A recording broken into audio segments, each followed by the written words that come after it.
Well, Larry says he didn't watch the speech last night, so that is not a subject that we're going to cover today.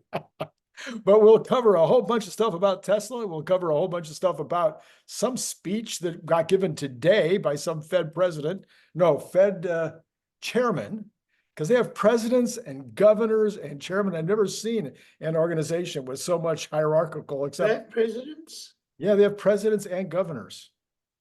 Some of those people are presidents, and some of them are governors. Really? Yeah. I had no clue. I had no idea. Can you believe that? Anyway, yeah, I guess you can believe that. Well, I don't know. So I want to start off with this, is that the whiners in the Tesla community were complaining bitterly about Elon yesterday. Elon this, Elon that. Really? Yeah. And why would they complain about Elon? I don't know.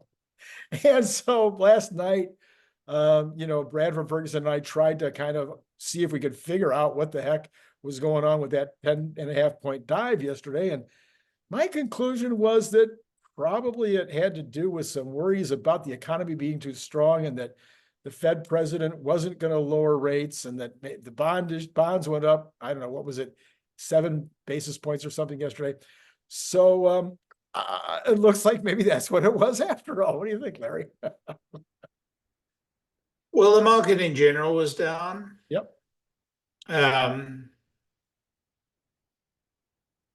think that it is very concerning to all when the market when there's a major policy speech being made by the Fed, particularly at these times.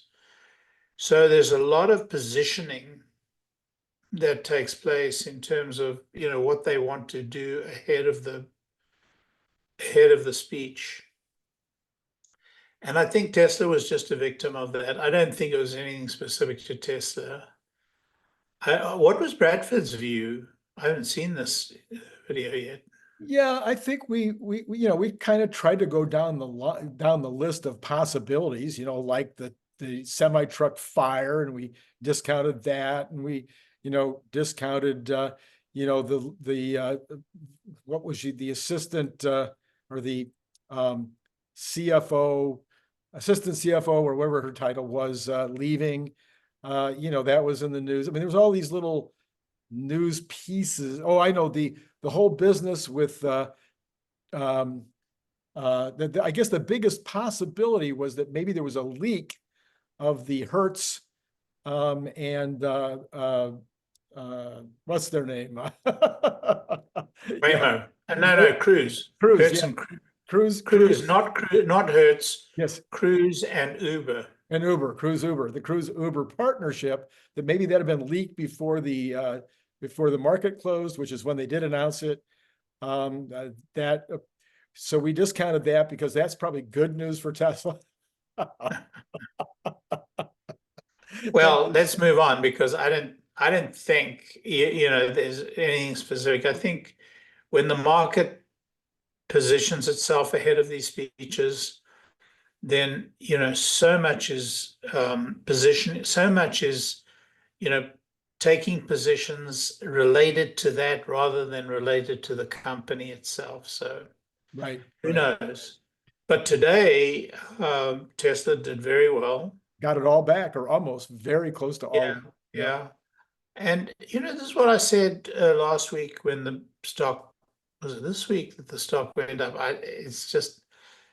It's been so, these short-term movements mean nothing, and they come from nothing.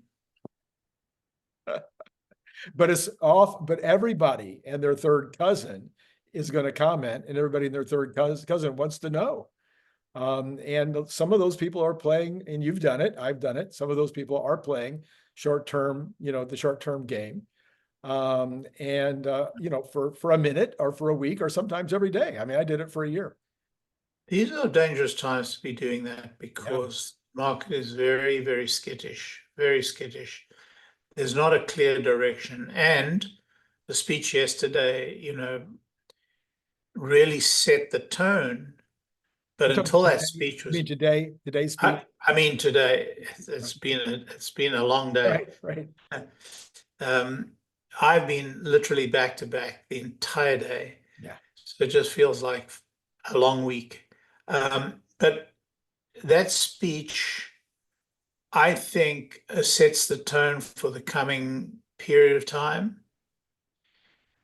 I think that a lot turns on Nvidia announcement next week, or the Nvidia earnings next week. If they're very, very positive, I think everybody will react accordingly. Mm-hmm.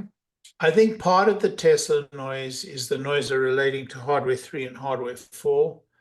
I think the hardware 3 clarity that's coming today and will continue to come during the course of next week will help a lot.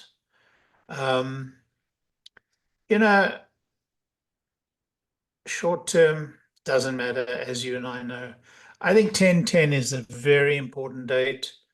It'll be interesting to see if on that date we get a negative reaction after the event, as we often do in these analyst events, or whether we're going to get a positive result, as we often do, as we sometimes do in product announcements. I remember the Y got a tremendously positive result. Right, right.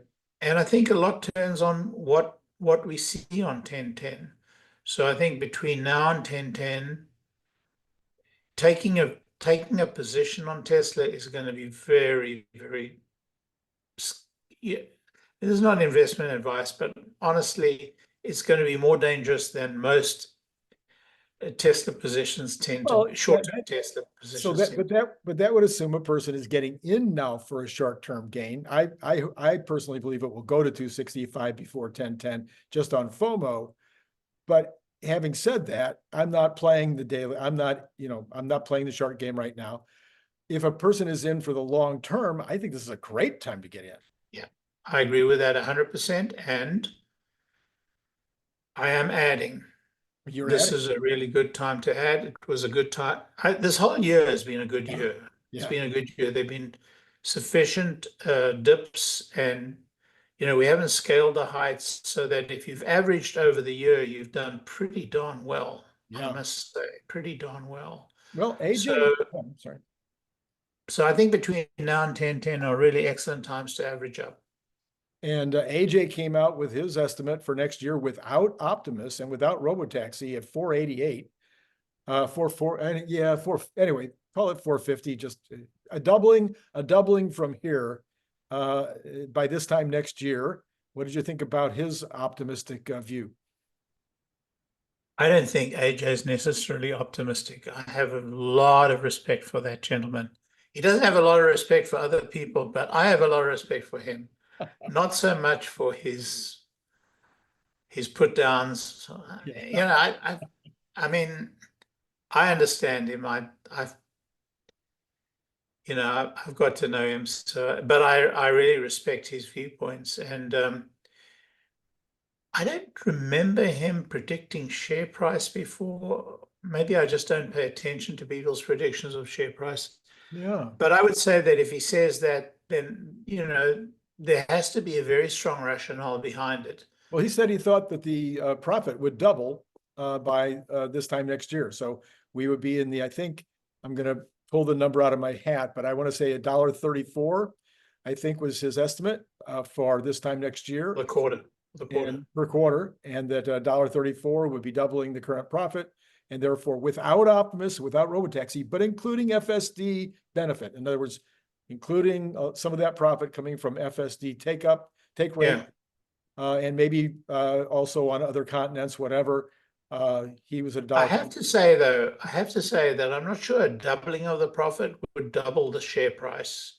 There has to be another story there, because there has to be clarity that it's not just a doubling, because right now the share price is way, way out of line with the profit level. So even if the profit levels double, that doesn't necessarily mean the share price is going to double. So his analysis on that, if I've got it right, was that Tesla over time is generally been 71 times their forward number, their forward profit.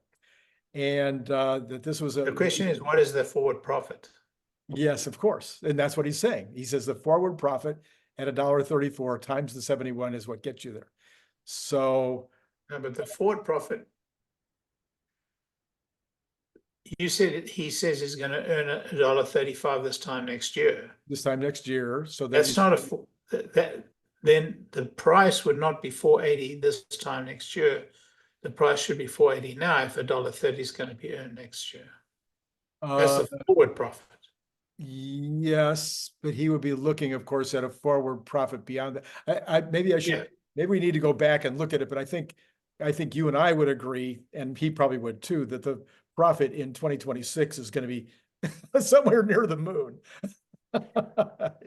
Yeah, so everything turns on Robotaxi in 2026, Cybertruck hitting the 250,000 mark, Right, you know, a refresh of the Y coming out and a Model 2 coming out. So, I mean, and FSD starting to really, you know, accrue to the revenue right. figures. All of these things have to happen. And energy. Without Optimus, I'm sure we can get to that 480 if all those things actually eventuate. And then if you add Optimus to that, and if you add a view of Optimus, if you add some analysis that the street is able to make on Optimus, you could well go well beyond that numbers. That's why I'm so bullish on the stock. I don't think I can identify another stock other than Nvidia that has this kind of these kinds of options, this kind of optionality. You know, there's Nvidia. I mean, you know, one could bet on the breakup of Google. Yeah. I think that's a reasonable bet. You know, they discussed this at length on the podcast. The all-in, The All-In podcast. They discussed this at length, and I think there's a rational case to be made. In fact, if I were running Google, I would break it up. I wouldn't wait for the government. Yeah. You know, this company has become, it's not that the company's unmanageable in size. I think the company's unmanageable in spirit. You know, I think it needs to concentrate its bets. You know, this whole idea of other bets means that they're other. They don't have a focus, and none of them have worked very well. Yeah. There's a possibility Waymo is going to work very well. Well, it's going to need such focus and such dedicated, you know, entrepreneurship to drive that company forward. And, you know, the same is true of each component of Google. So I wish they would break it up. I mean, I would be an investor in some of those pieces. So let's go back and talk about 12.5.1.5, which is the release that came out today or overnight or whatever for the hardware 3 vehicles. Now, have you got that on your, no, you haven't got yours yet. Okay. No, I haven't got mine yet. This is my wife's car. So the only hardware 3 car I've got is my wife's 3. Right. And so I don't know when she'll get it. Certainly not early because she's not a, right. You know, she's not been a FSD tester. Right. So I haven't had any exposure to it. I do have some friends who have hardware 3 and who do a lot of FSD driving. So I'm hoping, you know, to scout around tomorrow to find anybody. But I understand that they're only out in employees' cars or early testers. So, you know, Chuck Cook has got it, which, you know, makes sense. Right. He would be a great early tester. So I'm not expecting it soon. So help me So one of the things I'm really curious about, Larry, and maybe you can help me on this because it's a little bit over my pay grade, and that is this whole business of the hardware 3, hardware 4, you know, being able to condense it down to be the 4 to fit the 3, and then eventually the 5 to fit the 4 and the 3. What's your current understanding of all that? Did you see James Dahmer's post tonight? Tonight? No. Yeah, so James, well, I say tonight, it may be in this afternoon. James posted on this, and he said, you know, that they'll be able to put this on hardware 3, and that hardware 4 is much more powerful than hardware 3, and there's some functions that it provides that the software doesn't have to provide, which means that it's easier to actually generate the models, models from hardware 4 than it is for hardware 3. But it can be done in hardware 3. It's just some of the functions that are done in hardware have to be done in software with hardware 3. He doesn't think size is an issue, and he doesn't think this is an issue. In the future, hardware, what they're now calling AI 5 and AI 6 will also be more and more powerful, and will have more and more functionality. And ultimately, over time, those things will be able to do things that, the hardware 3 cannot do. I actually appended to, and so, this whole thing about hardware 3 not being able to run FSD is just Tesla Q's next card that they're playing. Every card that they've played has been trumped, every single one of them. They're just, they grab at the next. And then there are some experts who actually are experts, who code AI, and they are opining as well. I don't want to name names, but I think we know who I'm talking about. And they opine that, hardware 3 will never be able to do it. It's a done deal. FSD will happen with hardware 4, but not with hardware 3. I've lived this. I've lived this for 50 years. Yes. Every computer, every new generation of computer means that, we'll never be able to do this, or we'll never be able to do that on that stuff. And by and large, it takes years, literally years, to take advantage of the new hardware. Right. In these days, it may happen a little bit faster, but one thing's for sure, it's not happening yet. Okay. So the proof is, I posted just earlier, just before we came online, I posted a piece that Stephen Wolfram wrote. Now, I don't know if you know who Stephen Wolfram is. No. But he is the leading computational mathematician in the world today. He has a company called Wolfram that is the standard for online mathematical calculation. He wrote a textbook that is still the standard today in mathematical computation. And in fact, his company really extends that to provide operational software underlying, the theories that he proposed in his book.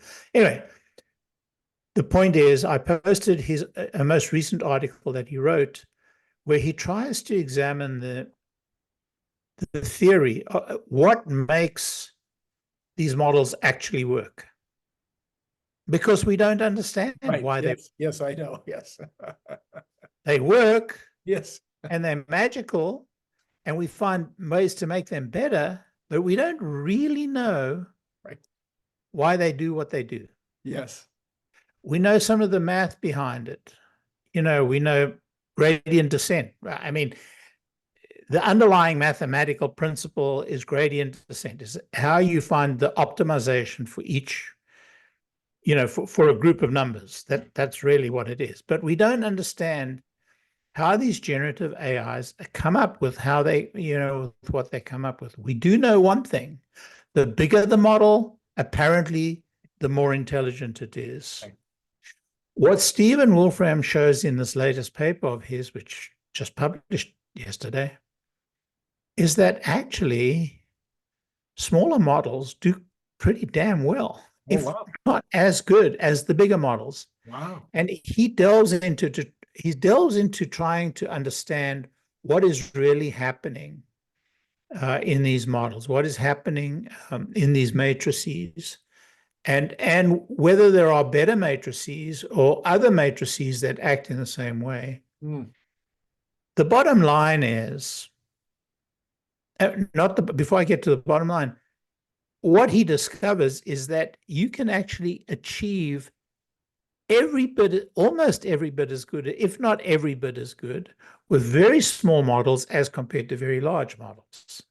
And he finds various strategies for going about that. And the truth is, many of the people who generate these models are beginning to discover those. We are so, and this is not new. This is not new. I mean, when we coded in the early days, you know, in Fortran, we thought we knew the limits of what our computers could do, only to discover, even when the newer computers came out, that we had only begun to, you know, harvest the capacity of those computers' capabilities. Right. And that was true in the early PCs, and when the next generation of PCs, we've been through, I don't know, 20, 30 generations of PC right now. And you take a piece of software, you can run a piece of software that is produced today for a modern PC. Very frequently, you can run that 5, 6, 7 generations back. Yeah, yeah. Sometimes with some loss of fidelity or loss of speed, right, more than fidelity, loss of speed, in determinative programs that have to come up with a specific exact answer, then it's a speed change. You know, in probabilistic calculations, then it's a slight inaccuracy. The question is, how inaccurate can you allow it to be? And the answer is quite a lot, actually. And this is the point James. That's one of the points James makes.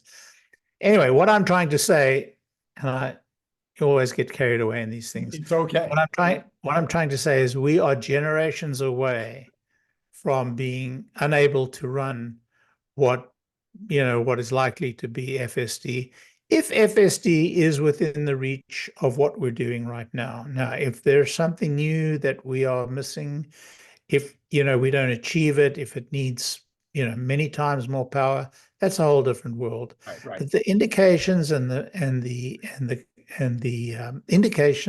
indications are that we're close, we're very close, and the compute we have in hardware 3 is more than enough. Right.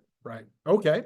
Elon had a. By the way, the generation of hardware before hardware 3 is still running the current version of FSD. Okay. All right. Yeah. That should be proof positive. Okay. Not the current version. I mean the version, the 0.3 version. 0.3. Right. Elon mentioned today, he said the robot hand is the hardest part. Now, I think we all knew that. I think that we think of the software and the hand as being the two things that are the hardest part. But he mentions the hand, and I think he mentioned the hand partially today because of the Atlas video that came out doing the push-ups where it doesn't have any hands. And that might have been his response to that. But I was wondering, do you think he was hinting at anything else in that? Or do you think that was pretty much it? No, I don't. I'm not one of these guys who read, Mind reader. multiple layers of things into Elon's statements. I take Elon's statements pretty much at their face value. Yeah. All right. So, what are you thinking about Nvidia? You mentioned Nvidia a minute ago. Have you, I know your buddies, my buddies, we both appreciate them greatly in the All In podcast, have a great deal of concern about some aspects of Nvidia going forward. I think pretty much everybody that I watch and pay attention to thinks Nvidia is going to be looking just fine next Wednesday. I think it's Wednesday. Yeah. But they have, maybe a delay in their new software, their new chip. New chip. What do you think? Is short, medium, long term, without going, 15 minutes, but just a quick analysis of where you think NVIDIA's headed? I think they're a great company. I'm very comfortable investing in NVIDIA for the long term at these levels. I think there's going to be a short-term pop, but I just thought that at the, when they were down in the below 120, I just thought it was a great opportunity to get in. Uh-huh. I don't think we're going to see that after the earnings. And they were down to 100. Somewhere between 100 and 120 was an incredible opportunity. Nvidia's going to be in the same boat as all of the other seven. If the Democrats win this coming election, I think that these Super Seven, or Magnificent Seven, or whatever we want to call them, are going to see a significant and almost instantaneous decline. Mm. So I think that's a real risk. I could be wrong. Yeah, yeah. But until the Democrats clarify, and the other issue is what kind of Congress is returned, because if there's a balanced Congress, that is to say one house is Democrat and one house is Republican, I think the chances of the next administration, if it's Democrat, being able to have their way is relatively small, although the amount of expansion of the presidential edict, has become a little worrying. And I think that's going to be the next struggle in the court, in the Supreme Court. Mm-hmm. So all of this to say, I love Nvidia. I love Tesla. I don't think Nvidia gives us quite the optionality that Tesla gives us.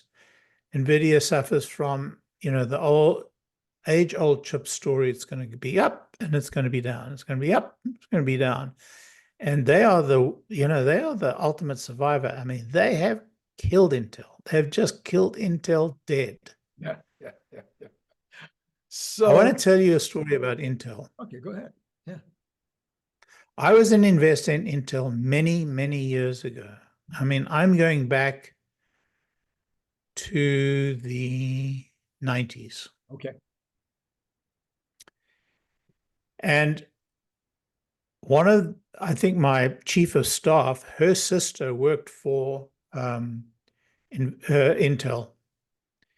And one year I was in San Francisco on a visit, and she gave me an introduction to her sister. We met for lunch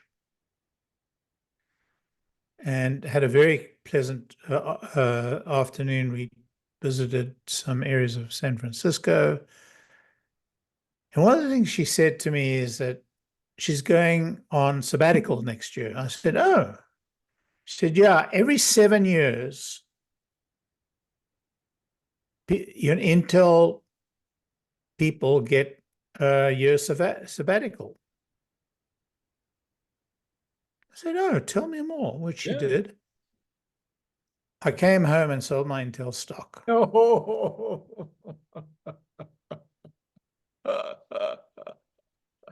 Yeah, I get it. This is the Google story. Yeah, I hear you. Okay, I get it.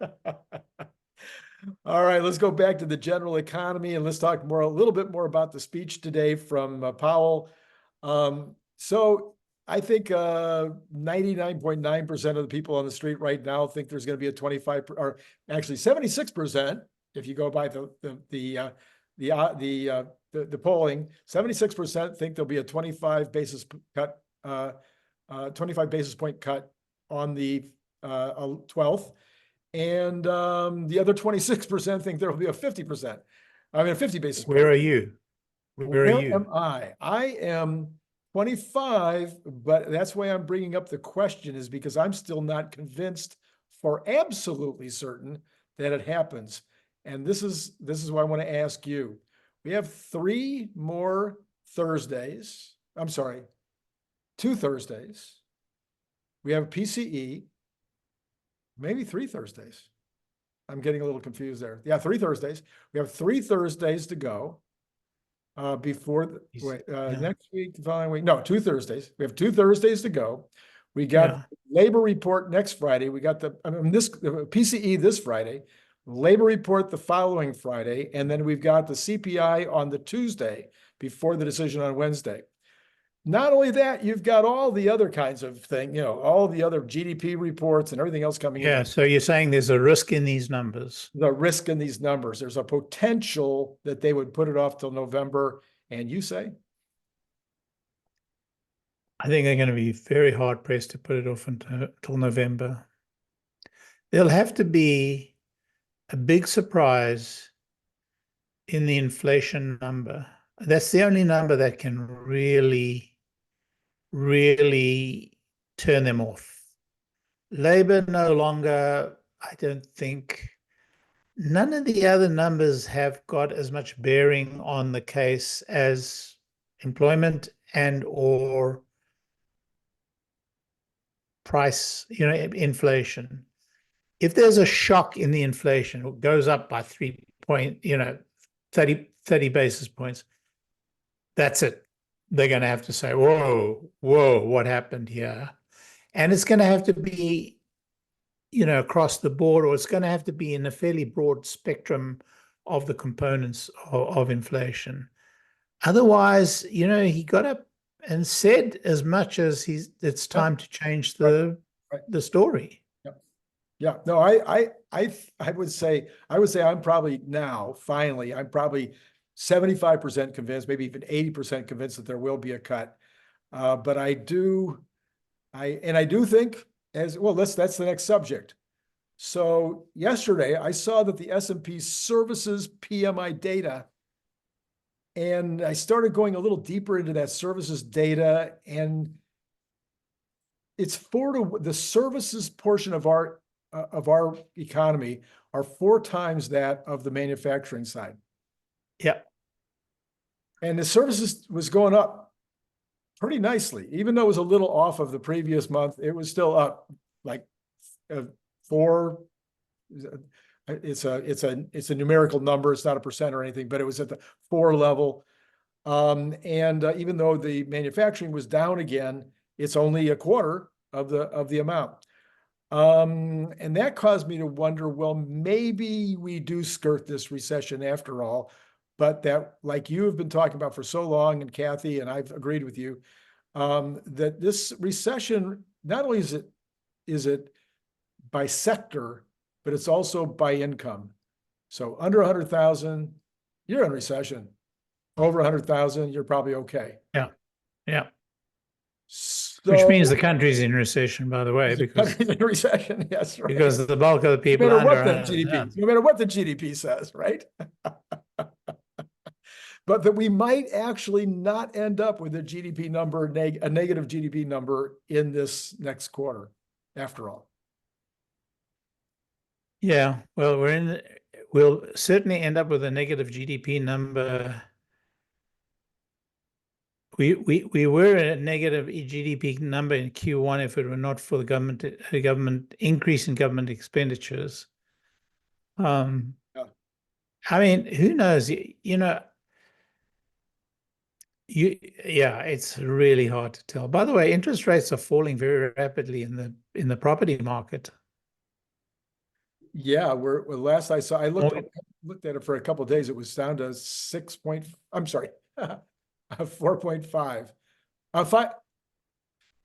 I was right the first time.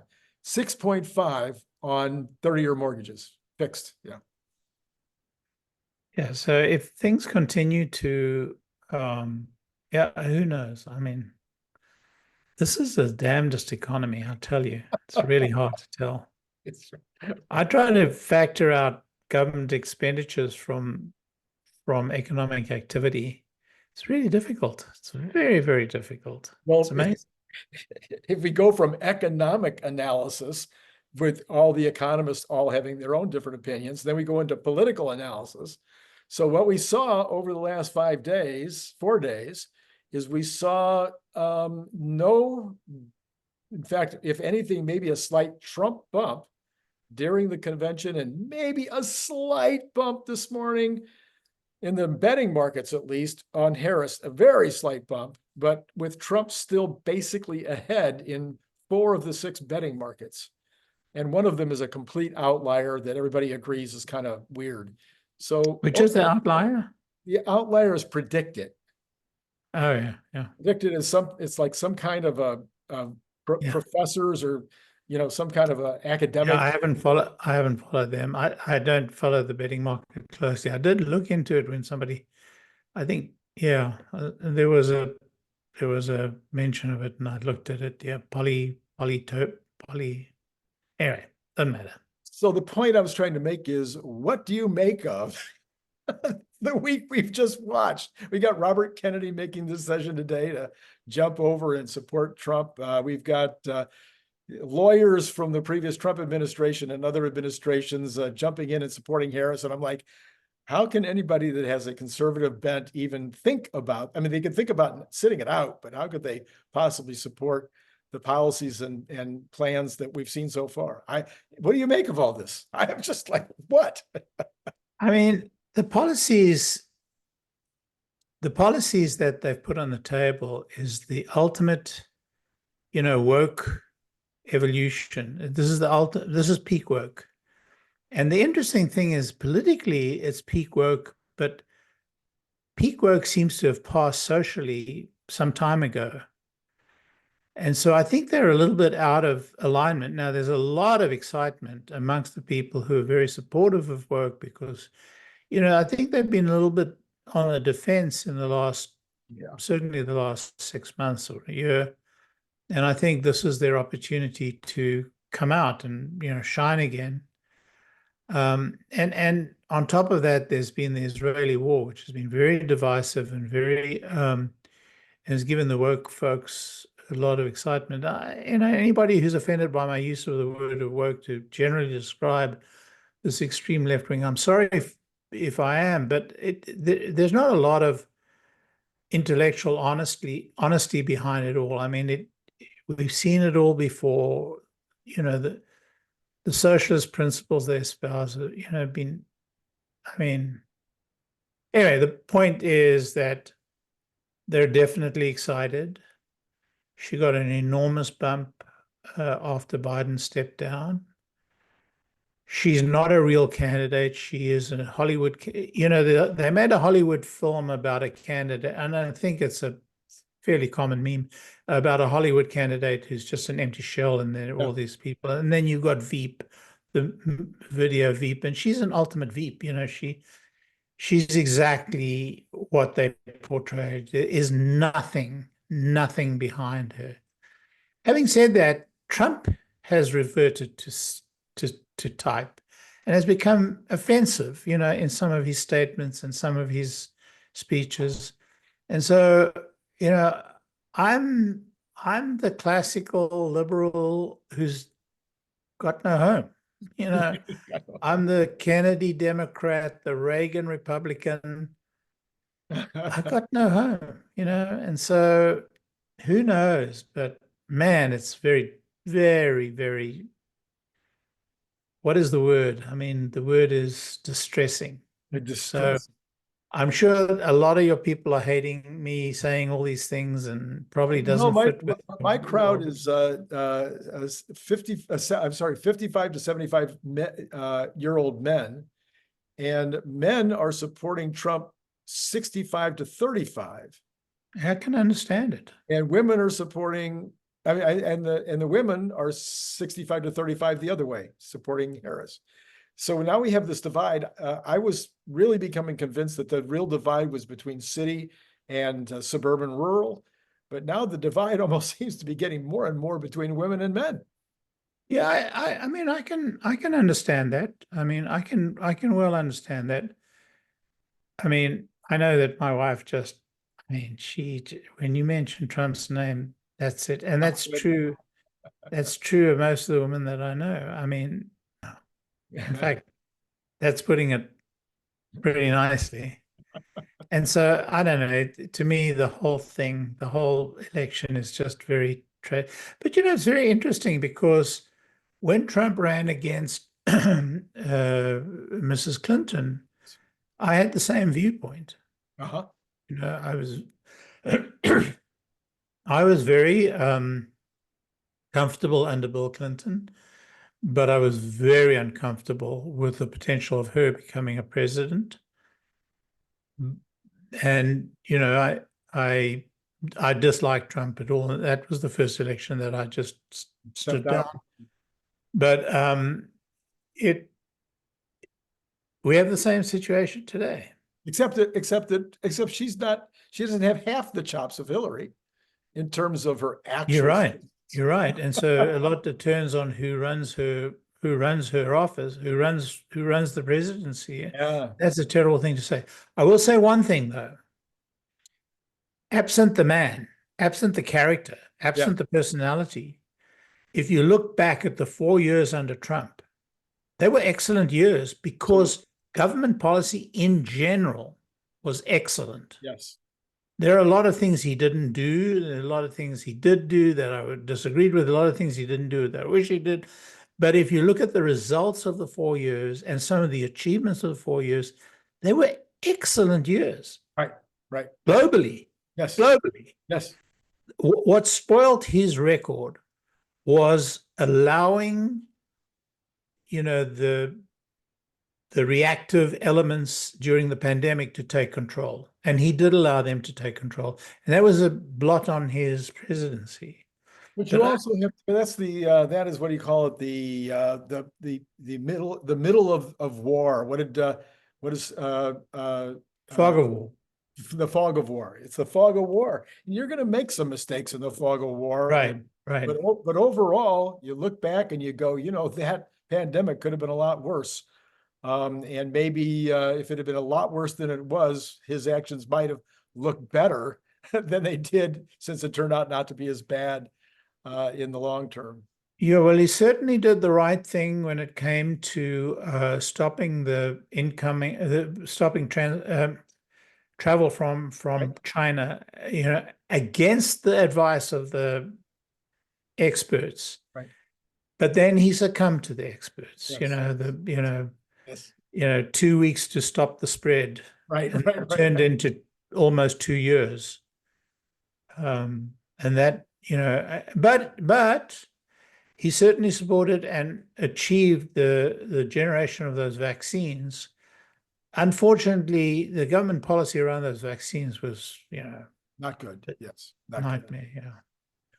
All right. Well, Larry, the economic news today, we've talked a lot about it. Yeah. We had the Dow Jones up 462, the NASDAQ up 258, S&P up 64, Tesla up $9.66. In percentage basis, that was a 1.14% for the Dow, almost 5% for the NASDAQ, and 1.15 again for the S&P, and Tesla up almost 5 at 4.59, and also up another 0.24 in the after hours. So equities certainly did well. All the Cathie Woods were up. All of the Mag 7, Meta, which had been up all week strongly. So Meta, probably a little sell-off of that exuberance. Unless you know something else about Meta that I don't. That's all I saw on that one. And then bonds, of course, came back down. We had the bonds down 6.7 basis points. And are you ready? The 2-year was down 10 basis points. So 379 and 390, that is 11. We're back down to 11 basis points separating on that inversion. So we'll see what happens over. So then, going historically, yes, the inversion will reverse on the announcement of the actual increase, and then we'll go into recession. Yes, and we might also see a sell on the news. Yeah, we will. There's no doubt we'll see a sell on the news. There's no doubt. So gold, of course, going through the roof. Yeah. And oil back up a little, but still in that same range that it was. But gold is really going crazy. And all-time highs again during the week. What did we end up with? We ended up 2548. So I think that's a little short of the high on Wednesday, but still really up there. And the Bitcoin. Did you see what the Bitcoin did? Wow, 60 plus, 64, 65. 64.4, up 4,000 in one day. Yeah, I mean, just amazing. Just amazing. So what do you attribute that to? It was beat down, beat down, beat down. But why would it go up on the day that the Fed did what it did? I don't know. Liquidity, Maybe potential people for needed- liquidity. Who knows? Why? Who Yeah. knows? That's a good one, Larry. I don't have an answer for that one. Yeah. Well, the question is really not why did it go up today? The question is why did it go down over the last couple of weeks? Yeah. You know, that's the more pertinent question, because all it's done is resume its, you know, so who knows? Yes.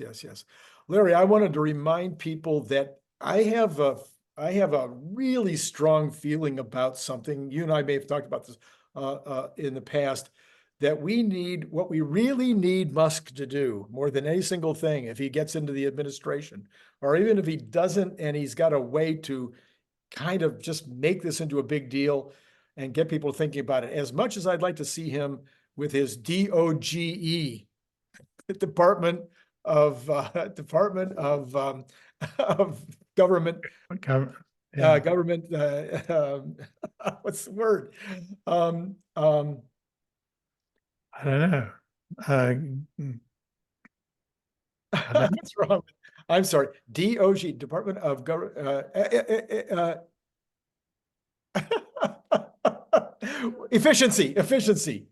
Oh, The Doge. Department of Oh, Government I see. I see Efficiency. where you go. Yeah. DOGE. So that's what he wants to call the department. What I would rather see is an Eisenhower type 35,000 foot look at the overall energy policy for the country, with a 10-year plan, with nuke, with wind, with solar, with battery, with the infrastructure, taking it underground as much as possible, all that kind of stuff. But a really great master plan for that. Here's a master plan. It's called Master Plan 3. I have it. I know it off by heart. But he needs to detail it out, and then it's detailed out. You know what he needs to do? What? Not make a plan. Not make a plan. Government making a plan is a disaster. I see. I had this conversation on X today. Somebody told me how great the IRA was. I said, give me evidence. And he told me about all these plans and about these thousands of, these thousands of plants that were planned. Okay, these plans are it's cheap. You know, you can hire McKinsey for $5 million. They'll give you a plan. Good plan. $5 million. They'll make a plan for you. Plan is cheap. No. What Elon needs to do is remove the controls over the grid, remove the controls over the development of industry, of the electrical industry, of the energy industry, not make a plan. The industry will do great stuff, unbelievable stuff, if you just take away the layer upon layer upon layer of bureaucratic control. So do not make a plan. It must be a department of do not make a plan. What is that, dump or something? I don't know what the acronym is, but it is not. Government efficiency is not creating a plan. Sorry to get excited. I get very excited about these things, but honestly, you make a plan, that's disaster, because you know what a plan means? It means hiring a whole bureaucracy of people to get in the way that plan, and that everything comes to a stop. Do you remember Shovel Ready? Yes, I remember Shovel. You know what the Shovel Ready shoveled? Something that started with SH as well. So no plans. So having said all that, Larry, I would encourage people to watch the video that I did earlier today with Brian Wong, our scientist in residence, and we talk about the mini nukes, and we talk about the. Listen, I've got friends who are building a hydrogen plant, who are building a hydrogen fusion plant. I've got people in building all kinds of energy stuff, Right. There's no problem with the technology. We have the technology. We've got incredibly exciting technology. That's not the problem. The problem is one control after the other. Yeah. China managed to do this so Okay, well yeah. in the early days. Now they've got departments and bureaucracies layered, and they're doing all of this stuff all over again. China's dead. Mm. We need to come back from the dead. No more IRAs, no more plans, no more billions or trillions of dollars spent on, quote, infrastructure. Right. Just take the rule books, break them. Listen, Clinton created the greatest economy this country's ever seen, well, in modern days. And why? Because Reagan tore up the rule books. And Gingrich came in with a plan. Well, Gingrich helped, tactically, but it was the tearing up of the rule books. Yeah. It gave the oxygen. Right. Tear the rule books up, get rid of them. Don't make these plans. This IRA is a disaster. Yes. All these firms that have put in these plans to get all this money, those factories will not be built. The factories that are built they won't put out stuff. The companies will take this money, put it in their pockets, and they'll enjoy it. Enjoy look. Get rid of it. Okay, all right, okay. Yeah, end of the lesson. I still want you to watch the video. So there's the. I'll watch the video. I'll watch the video. Look, I'm very excited about the technology we've. Oh got. yeah, no, and that's mostly what we're talking about in the video. Yes, I do point out that China, even as much as you're talking about them not doing as well as they were, say, a few years ago, they are still in the process of building nuclear plant after nuclear plant. No question about it. Solar farm after solar farm, huge amounts of energy being created over there. So, all right. So Larry, thank you so much as always for coming on to help Good News Friday. And boy, was it a Good News Friday today. And we'll pick it up again on Monday. And maybe we'll continue to see that run up that I'm predicting towards 265. Okay. Right. Thank you so much. And to all of you out there, it's been great talking to you.